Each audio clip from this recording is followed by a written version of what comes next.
할렐루야. 2024년 1월 3일 수요일 말씀을 함께 나누려고 합니다. 먼저 기도하겠습니다. 주님, 이 시간 주님의 말씀을 듣고자 모였습니다. 이 시간 성령님 임재하여 주시고 우리의 마음을 주장하여 주옵소서. 온전히 마음과 뜻과 정성 모두어 예배드리기를 원하오며 예수님의 이름으로 기도드립니다. 아멘. 오늘의 말씀은 로마서 12장입니다. 그러므로 형제들아, 내가 하나님의 모든 자비하심으로 너희를 권하노니 너희 몸을 하나님이 기뻐하시는 거룩한 산 제물로 드리라. 이는 너희가 드릴 영적 예배니라. 너희는 이 세대를 본받지 말고 오직 마음을 새롭게 함으로 변화를 받아 하나님의 선하시고 기뻐하시고 온전하신 뜻이 무엇인지 분별하도록 하라. 내게 주신 은혜로 말미암아 너희 각 사람에게 말하노니 마땅히 생각할 그 이상의 생각을 품지 말고 오직 하나님께서 각 사람에게 나누어 주신 믿음의 분량대로 지혜롭게 생각하라. 우리가 한 몸에 많은 지체를 가졌으나 모든 지체가 같은 기능을 가진 것이 아니니 이와 같이 우리 많은 사람이 그리스도 안에서 한 몸이 되어 서로 지체가 되었느니라. 우리에게 주신 은혜대로 받은 은사가 각각 다르니 혹 예언이면 믿음의 분수대로, 혹 섬기는 일이면 섬기는 일로, 혹 가르치는 자면 가르치는 일로, 혹 위로하는 자면 위로하는 일로, 구제하는 자는 성실함으로, 다스리는 자는 부지런함으로, 긍휼을 베푸는 자는 즐거움으로 할 것이니라. 사랑에는 거짓이 없나니 악을 미워하고 선에 속하라.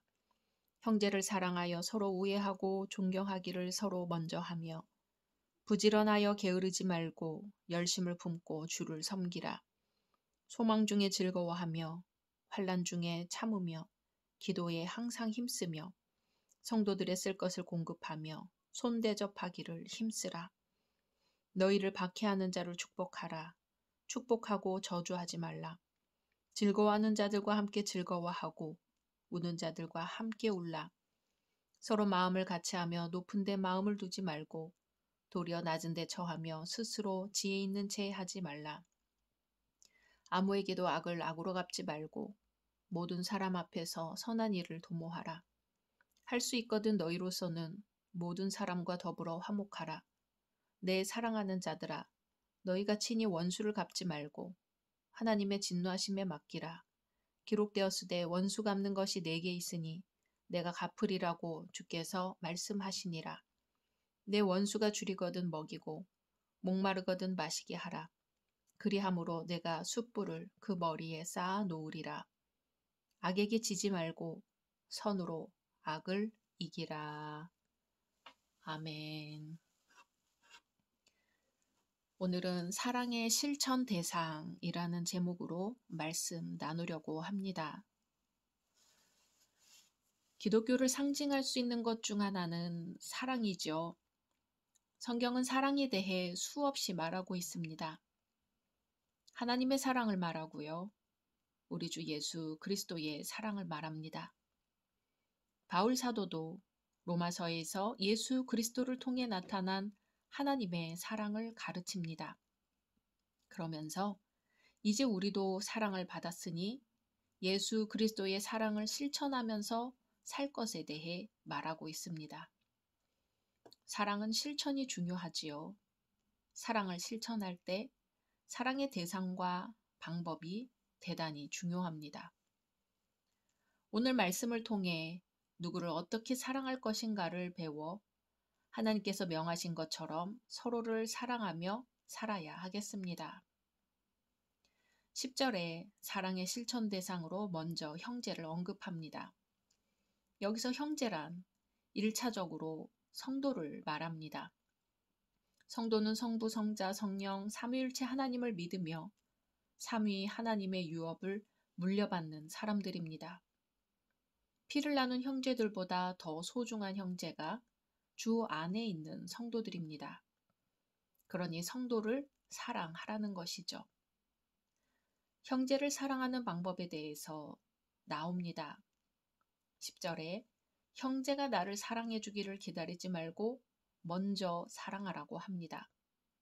서로 우애하고 존경하기를 먼저 하라고 합니다. 또 11절에 부지런하여 게으르지 말고 열심을 품고 주를 섬기는 마음으로 형제를 섬기라고 합니다. 낙심하고 있는 형제에게는 소망과 즐거움을 줘야겠지요. 그래서 소망 중에 함께 즐거워할 수 있어야 합니다. 12절에 형제가 환난 중에 있을 때는 함께 인내하면서 기도하라고 합니다. 형제에게 필요한 것이 있으면 13절에 기도와 더불어 쓸 것을 공급하라고 합니다. 그리고 멀리서 온 나그네 된 형제나 자기를 찾아온 형제를 대접하기를 힘쓰라고 합니다. 이것이 형제 사랑입니다. 사랑의 실천 대상으로 두 번째는 핍박하는 자를 사랑하라고 합니다. 형제를 사랑하는 수준을 넘어서는 것이죠. 실은 형제 사랑은 어느 종교나 어느 단체나 합니다. 성도들은 형제 사랑을 한 단계 발전시켜야 합니다. 그것은 핍박하는 자를 사랑하는 것입니다. 핍박하는 자는 이방인일 수도 있고 형제일 수도 있습니다. 14절에 너희는 핍박하는 자를 축복하라, 축복하고 저주하지 말라고 합니다. 나를 축복하는 사람을 함께 축복하는 것은 자연스러운 일이나 나를 핍박하는 사람을 축복하기는 어렵습니다. 핍박하는 자에게는 축복보다는 저주하기가 쉽습니다. 그럼에도 불구하고 하나님께서는 핍박하는 사람을 저주하지 말고 축복하라고 합니다. 나를 핍박하는 사람에게 좋은 일이 생기거든 배 아파하지 말고 함께 즐거워할 수 있어야 합니다.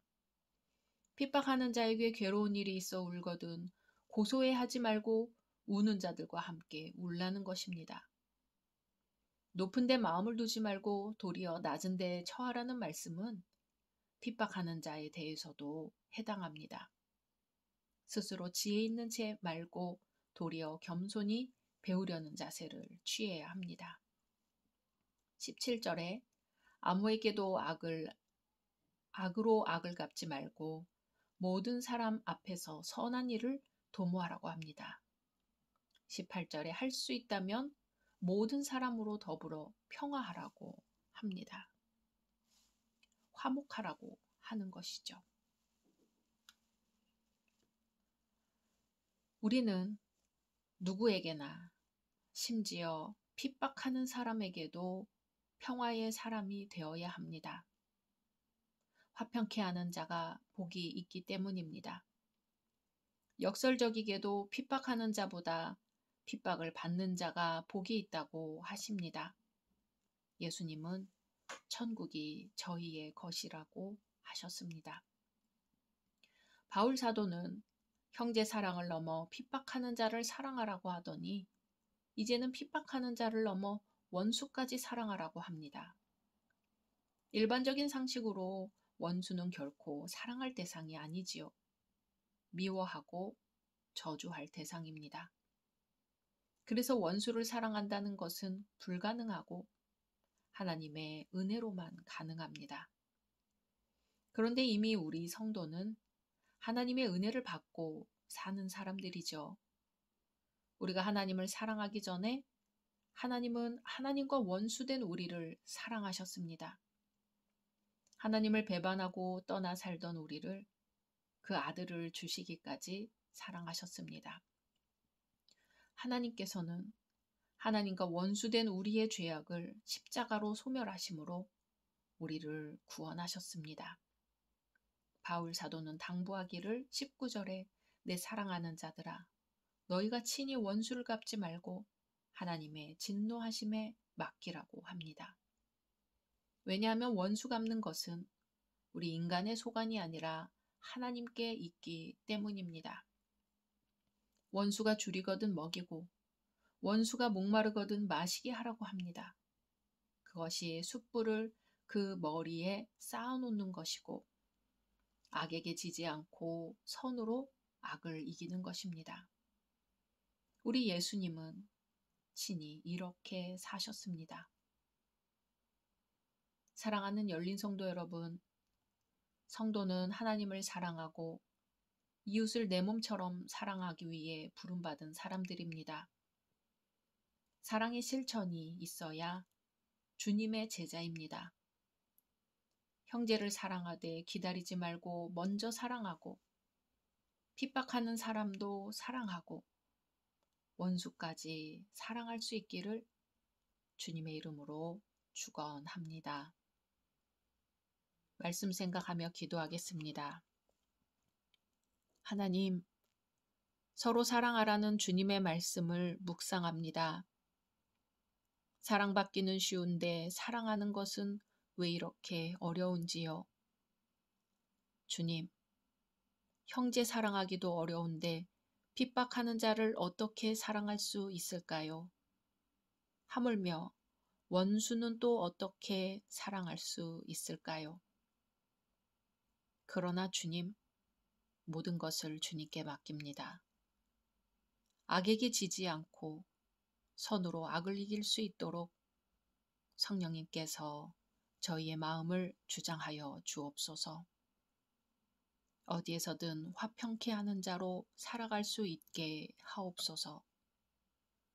예수님의 이름으로 기도드립니다. 아멘.